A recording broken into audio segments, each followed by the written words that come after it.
Hola, bienvenidos a Charlando con Cervantes, el programa que les ofrece una serie de tertulias con destacadas personalidades de la cultura de los pueblos hispanohablantes. Estamos con ustedes, como de costumbre, José María Conget, del Instituto Cervantes. Y Raquel Chan Rodríguez, del City College y el Graduate School de la Universidad de la Ciudad de Nueva York. Hoy estamos muy contentos de darle la bienvenida a Charlando con Cervantes al director de cine español, Carlos Saura, cuya película Flamenco se acaba de estrenar en Nueva York con gran éxito. Y vamos a comenzar la entrevista preguntándole no de lo último, no de flamenco porque habrá tiempo para eso, pero de un interés de Carlos Saura que es bien conocido y es el interés por la fotografía. La pregunta concretamente es ¿cómo ese interés por la fotografía, ¿no? ha impactado en su dirección de películas? O sea, ¿cómo ha marcado ese interés su arte cinematográfico? Sí, bueno, pues no lo sé. La verdad es que yo empecé siendo un humilde fotógrafo cuando tenía pues muy joven, 9 años o por ahí, ¿eh? Y la fotografía me ha acompañado siempre, toda mi vida.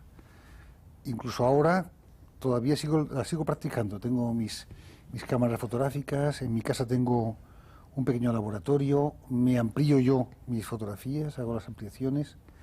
O sea, mantengo una relación siempre muy próxima con la fotografía. Lo que no sé es en qué medida me ha influenciado o ha influenciado mi cine, no lo sé. En todo caso, lo que está bastante claro es que yo pertenezco mucho más a una cultura visual que a la cultura literaria, por ejemplo, ¿no? O sea, que mi mundo pertenece mucho más a la fotografía, no sé, a las imágenes, mucho más que al mundo literario.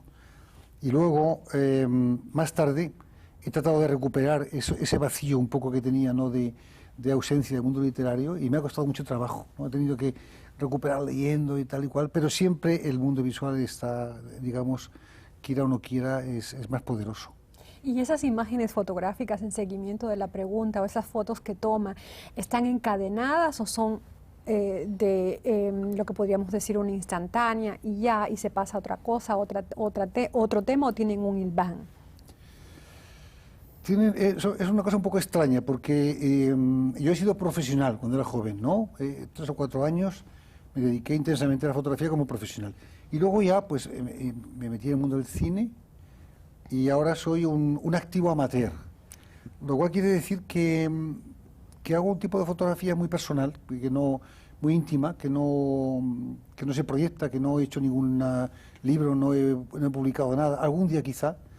Y son fotografías de mi entorno, ¿no? Y pertenecen un poco a lo que yo diría una especie de memoria visual, ¿no? O sea, que para mí me sirve para recordar cosas y para tener ciertas imágenes, ciertas luces, ciertos ambientes, atmósferas.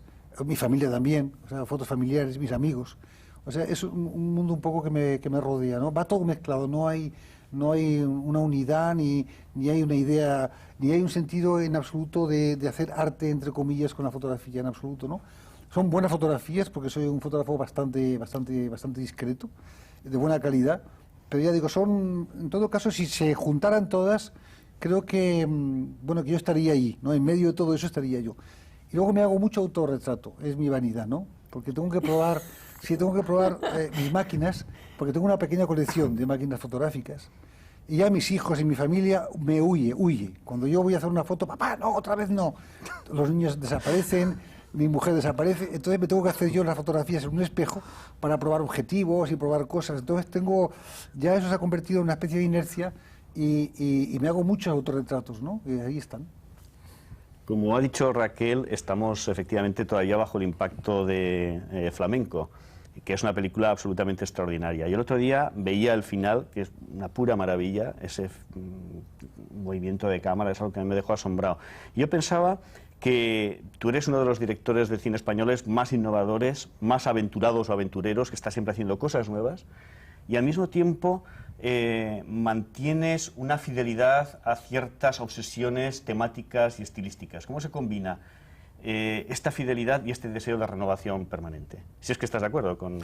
Bueno, todo lo que sea bueno para mí estoy de acuerdo. Pero te agradezco tus palabras. Yo no me preocupo de ser fiel a nada, sinceramente, en el sentido Eso no es la fidelidad, sino hay algo obsesivo en tu... Bueno, ¿no? pero...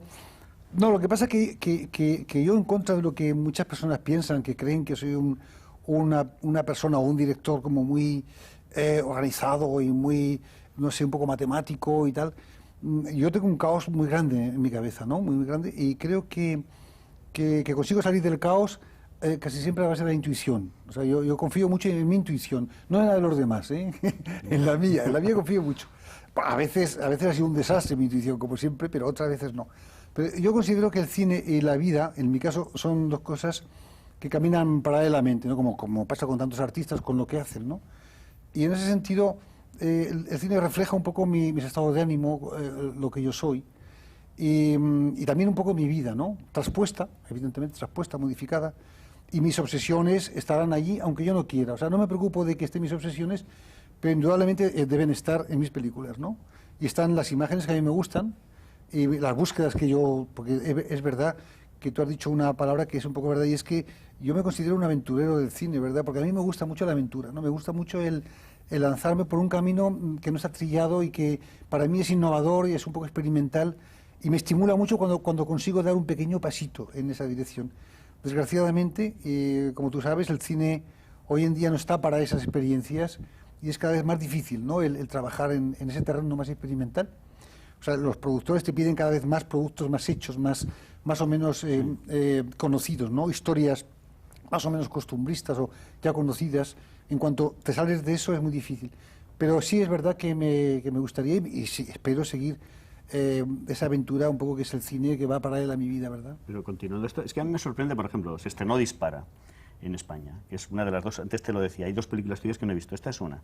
A mí me sorprendió algunos críticos españoles que o son muy jóvenes o no han visto tu cine o tienen una cierta ignorancia, decían, bueno, Saura ahora le da por hablar de delincuencia. Bueno, tu primera película, sí. Tu primer largometraje, Los Golfos, era de eso. Sí. Luego hiciste Deprisa, Deprisa. Sí. Lo mismo ocurre con el flamenco. Comienza en tiempos, en Los Golfos hay música. Tiempos remotos. Y antes, como antes comentábamos, estás de asistente técnico y prácticamente diriges tú una película, un documental sobre la chunga, ¿no? Es decir, hay cantidad de temas que en tu cine son recurrentes. Sí, el problema es que me gustan demasiadas cosas, ¿no? Entonces, da la impresión de como que a uno le debe solamente interesar una cosa para que los críticos sepan por dónde vas. Sí. Mientras yo hacía cine durante el franquismo, se me tachó de hacer un cine simbólico. A mí me gusta más la palabra metafórica, ¿verdad? Porque la palabra simbólica me da un poco de miedo, pero tampoco la rechazo, pero no era verdad. O sea, hoy se podría ver mis películas y quitando a lo mejor a Nero Lobos, ¿verdad? Que es un cuento moral, por llamarlo así. Una alegoría, ¿no? Una alegoría, exactamente, ¿no? Pues el resto de mis películas, pues no es verdad que sean simbólicas, ¿no? O sea, los símbolos y las metáforas muchas veces se la ponían los espectadores o los críticos, ¿no? Lo que sí es verdad es que a mí me gusta trabajar en diversas capas, ¿no? O sea, que si una película tiene dos lecturas o tres lecturas, me parece que es más interesante, claro. Lo cual obliga a un pequeño esfuerzo por parte del espectador, pero a mí me interesa más ese trabajo, no dejar simplemente la historia argumental y ya está, sino tratar de que haya por debajo, en el subterráneo, haya otras cosas. Y eso me parece que es muy apasionante también el del cine, ¿no? Sí. Como mencionaste los años 50, creo que es por esa misma época estabas en la Escuela Oficial de Cinematografía. ¿Nos podías contar de qué ambiente había en la Escuela Oficial de Cinematografía? Y después, además de ser alumno de la escuela, fuiste maestro, profesor de la Escuela Oficial de Cinematografía. ¿Qué tal el tránsito ese de ser alumno y después de ser profesor en esa institución? Lo que pasa es que en aquellos años 50 y algo, no sé, o 50, ¿no? La Escuela de Cine era dentro de España quizá uno de los pocos reductos de libertad que había, ¿no? ¿Por qué? Pues porque no estaba controlado, no era peligrosa, no tenía, no sé, demasiada vigencia dentro de la vida cultural española, no se la consideraba, era como una especie de unos muchachos que estaban jugando a hacer algo que era cine, y no perturbaban demasiado, ¿no? O sea, todo se quedaba dentro de la escuela. Pero era un centro de reunión fantástico de gente inconformista de toda España, de gente que quería hacer cine y que quería hacer otras cosas, ¿no? Que venía del campo de la literatura, del campo de la fotografía, del campo del periodismo. Y se reunían allí en la escuela y era un fermento fantástico, ¿verdad? De una ebullición, había un intercambio fantástico entre todos nosotros, ¿no? Realmente fue una experiencia muy, muy hermosa, muy bonita, que duró un tiempo, ¿no? Luego yo fui profesor en escuela durante 6 años. La transición fue muy fácil porque me nombraron inmediatamente que acabé la escuela, me nombraron profesor. Y yo acepté de buena gana ser profesor porque era una experiencia nueva y debo decir que lo pasé bastante bien, pero al mismo tiempo soy el peor profesor del mundo, ¿no? O sea que sí, para mí cada clase era una especie de tortura, debo reconocerlo, ¿no? Porque soy un poco demasiado tímido, no sabía explicarme demasiado bien, tenía dificultades. Pero bueno, yo tenía mis alumnos favoritos y estuve 6 años en la escuela como profesor, hasta que definitivamente me echaron de la escuela, ¿no? Por razones políticas me echaron, sí. Porque hubo un momento en que se dijo por ahí que yo era el culpable del pesimismo que había en el cine español, de la forma de entender el cine español, y que entonces que era un elemento nocivo y peligrosísimo para la sociedad, y ya me expulsaron de la escuela y me hicieron un gran favor, porque entonces tuve yo más tiempo para poder dedicarme a hacer películas, ¿no? En la Escuela de Cine, precisamente, tú eres profesor, fuiste algunos años profesor de guión, ¿no? Bueno, no de guión, no, de prácticas escénicas, de interpretación, dirección y luego de dirección. Ah, dirección. Yo te quería preguntar algo sobre los guiones. Tus primeros guiones están hechos por ti siempre en colaboración, al principio con colegas. Parece que hiciste con Angelino Fons, con Mario Camus un par. Hay una película de Camus en la que el guión es tuyo, también me parece, Muere una mujer. Luego colaboras con uno de los guionistas más ilustres del cine español, con Azcona. Pero hay un momento, creo que es después de La prima Angélica, en el que todos los guiones vienen, con alguna excepción, vienen firmados exclusivamente por ti. Creo que alguna vez has dicho que tenías ganas de escribir tus guiones para reflejar absolutamente un mundo personal. ¿Es por esto? ¿Por qué? ¿Por qué esa necesidad de ser el autor real y completo de tus películas? Sí, he pasado por varias fases en esto, ¿no? Porque ahora estoy en otra fase, no sé cuál, ¿verdad? Sí. No, a mí me costaba mucho trabajo escribir guiones porque no tenía una preparación. Me parecía que era muy difícil escribir guiones, entonces siempre trataba de apoyarme en compañeros, en amigos que tenían una capacidad literaria mayor que la mía. En el caso de Mario Camus, que era un hombre realmente que pertenecía más al mundo de la literatura que del cine en aquella época.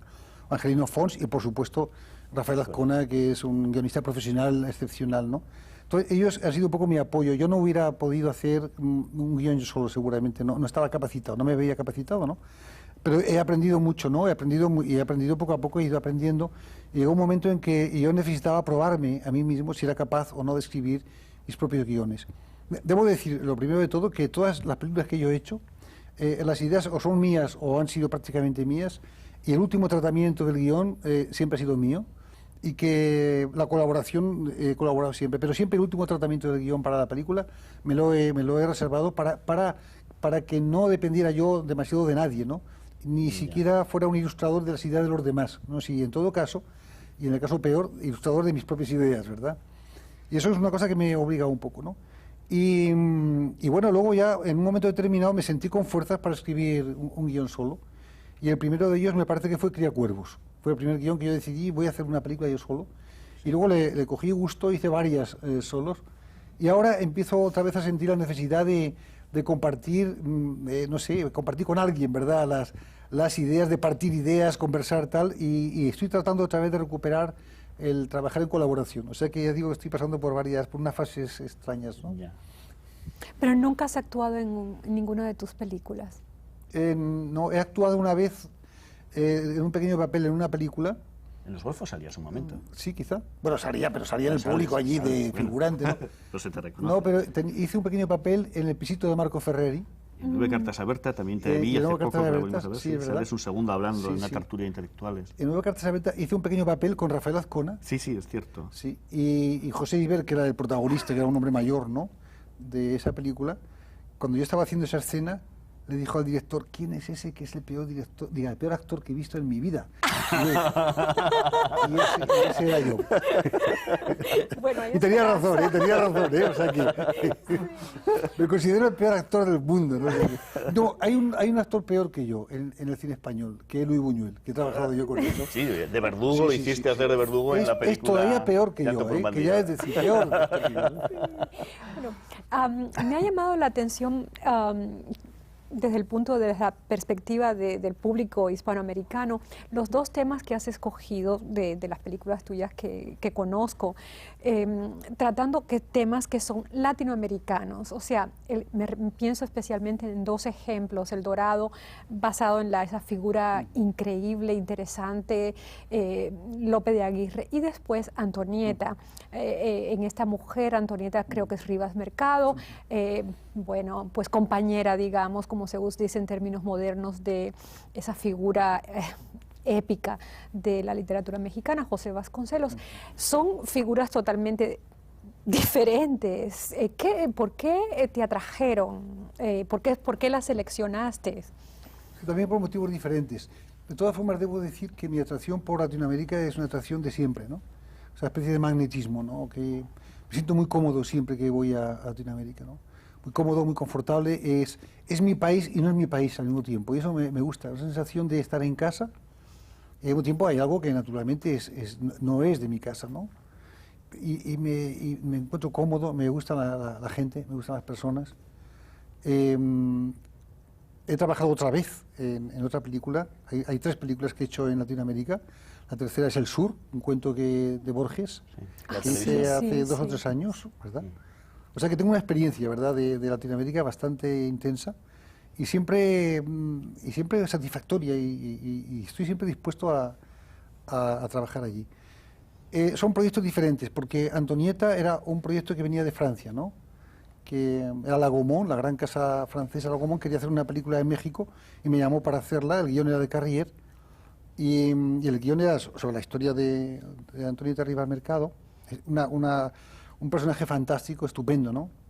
Y bueno, y me fui a México y hice esta película. A algunos les gusta, a algunos no les gusta nada esta película mía, no sé por qué. Hay algún conflicto extraño allí.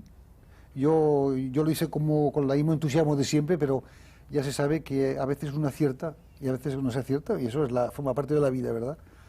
En el caso de Lope de Aguirre era una obsesión de muchos años, ¿no? De toda la vida, toda la vida no, desde que leí la novela de Sender, ¿verdad? Desde ese momento, además Sender aragonés también, ¿verdad? Sí. Fue novio de mi madre.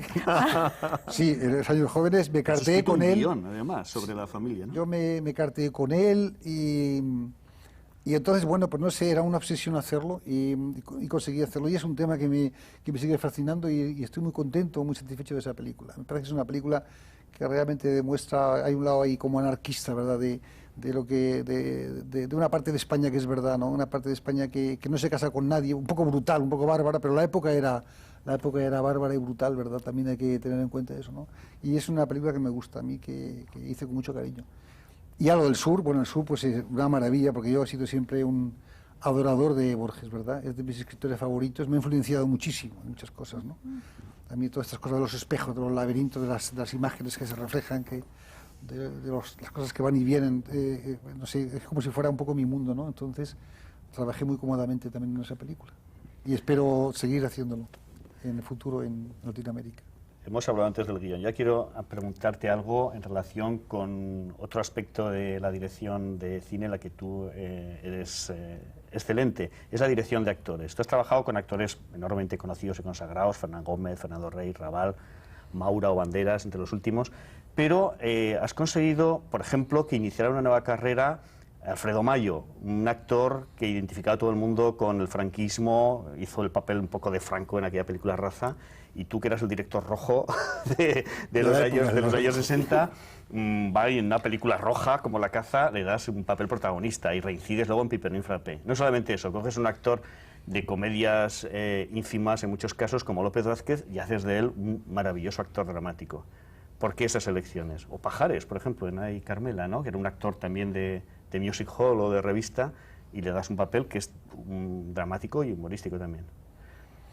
No sé, tampoco yo me veo como un gran director de actores, ¿no? Lo que sí es verdad que de todos los trabajos que hay en el cine, quizá porque me parece el más misterioso, ¿eh?, es la relación con los actores, porque lo demás puedes más o menos controlarlo, ¿no? O sea, la mecánica, la fotografía, no sé, es muy complicado, muy difícil. Ahí entra una gran parte creativa, hay personas que colaboran, que son grandes creadores a veces, ¿verdad? En la escenografía, en fin, toda esta cosa, la música, hay tantas cosas en el cine. Pero el actor, claro, el actor es un poco tu doble, de alguna forma, ¿no? O sea que tú has escrito una historia y tiene que haber unos personajes que tienen que representar esa historia delante de una cámara, ¿no? Entonces, claro, hay una relación muy entrañable, ¿no? Por un lado, tú estás viendo un personaje que no es el personaje que tú has escrito, ¿verdad? A veces no es el personaje ideal, pero por otra parte está haciendo algo que tú has soñado, que tú has visto, que tú has idealizado, y poco a poco a veces sucede que ese misterio sucede que se corresponde, que hay el milagro de que de repente ves que está encarnado perfectamente el personaje que tú has soñado, que has ideado, ese cine que has inventado en la mente antes de hacerlo, porque ya sabes que el cine tiene muchas fases, ¿no? Ahí escribes el guión y luego te imaginas la película y luego tienes que hacerla. Y no tiene nada que ver una cosa con la otra. O sea que el guión, lo que tú te has imaginado y la película no tiene nada que ver, son cosas diferentes. Pero cuando llega el momento de hacer la película, que es el momento de la verdad, pues ahí lo que hay delante es un actor, ¿verdad? Y entonces, verdaderamente es una cosa tan entrañable ese trabajo y tan maravilloso el ver cómo un actor va perfeccionándose y va adaptándose y va creando un personaje. Es una cosa mágica, ¿no? Como Alfredo Mayo, perdona. Sí, entonces verás, no, bueno, te explico. Sí, sí. Entonces, quizá por eso, yo aprendí, después de mis primeras películas, sobre todo después de Llanto por un bandido, que fue una película que yo no pude controlar, aprendí que la única manera de estar cómodo en una película sería escribiendo un guión que se pudiera rodar, o sea, que se pudiera trabajar siguiendo el orden más o menos de la historia, cosa que no es habitual, ¿no? Como tú sabes. Es algo que yo suelo imponer a los productores, ¿verdad? Cuando escribo un guión ya pienso que por lo menos la primera parte y el final se van a hacer cronológicamente en su momento, cosa que nunca se hace en general, ¿no? ¿Para qué? Para que haya un desarrollo lógico, ¿verdad?, entre lo que yo pienso que es la historia o la historia de esa historia se va a desarrollar y el crecimiento de los actores con respecto al personaje que hacen, ¿no? Y eso es una cosa maravillosa. Lo ves como al principio, como tú mismo estás indeciso, ¿verdad? Y no sabes qué hacer. Yo no sé qué hacer muchas veces, ¿no? Sobre todo al principio, ¿no? Y luego poco a poco ya eso empieza, es una máquina que funciona y los actores igual, están inseguros y poco a poco ya van tomándose, no sé, se adaptan al papel, ¿verdad? Y Alfredo Mayo, porque era un actor considerado maravilloso, yo siempre lo he considerado excepcional, y estos actores que tú dices es que son buenísimos actores, yo no he inventado nada, de verdad. El problema es elegirlo, no equivocarse al elegir un actor, que es la gran tragedia de los directores, te equivocas y es un desastre, ¿no? No has inventado, pero has redescubierto, ¿no? Alfredo Mayo pues, reinicia una carrera. Sí, quizás sí, bueno, pues qué bien, ¿no? Bueno, qué bien que he podido hacer eso, ¿verdad? Pero para mí son actores magníficos, ¿no? Me interesa mucho saber, y creo que nuestros televidentes también querrán saber, ¿por qué el flamenco? ¿Qué es lo que te toca del flamenco? O sea, son varias las películas tuyas que están centradas en ese tema. Estoy pensando en Carmen, Sevillanas, ahora flamenco. ¿Cómo te jala el flamenco? ¿Por qué? Es que el flamenco es una cosa extraordinaria, es una maravilla, ¿eh? Sí, no, el flamenco a mí también es una de esas cosas, ¿verdad?, que me persigue desde muy joven, ¿no?, que me ha gustado siempre el flamenco. Yo que soy en España, claro, los que somos del norte normalmente piensan que no sé, que no podemos entender el sur, ¿verdad? Y yo creo que es al revés, ¿verdad?, que la gente del norte tenemos una atracción fatal hacia el sur, ¿verdad?, que nos lleva a veces a tener grandes amores con el sur, ¿verdad? Y en este caso, gran amor por el flamenco desde que he sido bastante joven, ¿no? Hay muchas razones. La primera y esencial es que yo creo que de todas las, digamos, de todas las artes, por llamar entre comillas, populares españolas, canciones, músicas, etcétera, es la que está más viva, presente, y la que incorpora elementos nuevos continuamente, la que tiene un futuro extraordinario, en mi opinión. Es un arte dinámico, fantástico, es extraordinario, ¿no?, con montones de posibilidades nuevas, ¿no? Y la segunda es que a mí me parece que tiene todavía un estrato popular profundo, unas raíces muy profundas, ¿no? O sea, que parece que es que nace desde abajo, desde la tierra, ¿verdad? Son sentimientos a veces muy básicos, ¿no?, de pasiones, de muerte, de amores, y es una maravilla, ¿no? Y a mí me parece que, no sé, yo vibro muchas veces, ¿verdad?, cuando veo a un artista flamenco realmente haciendo las cosas bien, es una maravilla, ¿no? Bueno, es que en Carmen el actor Antonio Gades, creo que es Antonio Gades, ¿no? Tiene un comentario que no se me olvida. una farruca lo explica todo. Bueno, yo cuando lo escuché dije, bueno, ¿qué es una farruca? Me fui al diccionario y bueno, encontré pues una modalidad de flamenco, me quedé y volví a ver la película. Entonces es ese baile de presentación, etcétera. ¿Y por qué esa línea en una película que casi no tiene diálogo, tiene esas miradas? Explícanos. Es una sensualidad, Sí. una película de gran sensualidad, Bueno, pero el diálogo es casi mínimo, es todo a través de movimientos. Claro, es una película musical, ¿no? Yo he iniciado en España un género que existía, ha existido siempre, que es el cine musical español, ¿verdad? Pero yo creo que he iniciado un camino diferente, ¿no? Y me doy cuenta ahora, porque cuando he empezado a hacerlo, la verdad es que no tenía más que amigos y personas que me lo reprochaban, me decían, pero ¿cómo vas a hacer tú ahora bodas de sangre a estas alturas? ¡Qué desastre! Y en Francia me lo decían también, ahora vas a hacer una españolada, ya va a ser tu ruina, no lo hagas, no se te ocurra. Y yo digo, pues yo quiero hacer esto, voy a ver qué pasa, porque es una línea que me interesa, siempre he tenido una admiración por el baile muy grande y quiero ver qué se puede hacer. Y yo creo que hemos llegado a encontrar un camino propio del cine musical a la española, ¿no? Incluso un comentario, una cosa que me satisfizo mucho fue cuando una vez en Hollywood, que estábamos con Carmen, estuvo nominada para los Oscars, llegó hasta el final, y Robert Wise, el director de West Side Story, me decía que cuánto le había gustado a Carmen, que estaba fascinado con Carmen, y yo le dije, pues mira, a mí me ha impresionado muchísimo West Side Story y me ha influenciado mucho en lo que estoy haciendo. Y dice, pero tú has hecho un camino nuevo, diferente y maravilloso en el cine musical. Y a mí me dejó, porque para mí era el gran maestro. Dije, bueno, claro, pues a lo mejor es verdad, no lo creo tanto, no quiero exagerar, ¿verdad? Pero sí creo que estamos haciendo un tipo de cine, pues llamarlo así, musical, no sé qué es, audiovisual, como se dice ahora, ¿verdad? Que yo creo que no hay muchas experiencias parecidas, ¿no? Y es muy estimulante. En el caso de Antonio Gades, es que Antonio Gades es un monstruo del baile, es una maravilla. Y lo de la farruca, bueno, con tantas cosas, es que se expresan muchos sentimientos bailando o cantando, ¿no? Perdón, nos quedan segundos, no sé si nos van a echar antes de que termines. Yo quería muy brevemente, estaba hablando Raquel de los musicales, pero a mí siempre me ha parecido interesantísima la elección de músicas en tus películas. No solamente a veces música clásica, Mozartí, por ejemplo, en Elisa, vida mía, sino canción popular, copla. Es imposible olvidarse del final de La Prima Angélica y la voz de Concha Piquer cantando Rocío y mi Rocío. De Imperio Argentina. Imperio Argentina, cantando Rocío y mi Rocío. Aquello era conmovedor. Antes de que acaben, ¿quién elige las canciones, tú? No, yo siempre. Sí. No, la cosa musical, yo soy un obseso de eso, sí. Sí. Para mí la música es otra de las cosas que forma parte de mi vida, es esencial, sí. Y hay el título Dulces Horas, ¿no? También se ha sacado otra canción. No, yo además tú sabes que mi madre era pianista. Nos echan. Era pianista tu madre. Sí. En la siguiente entrevista tenemos que hablar de esto. Muchas gracias a Carlos Saura por acompañarnos hoy y gracias a ustedes por ver Charlando con Cervantes. A mí solo me queda decirles que esperamos que estén con nosotros otra vez charlando con Cervantes en el próximo programa. Hasta luego.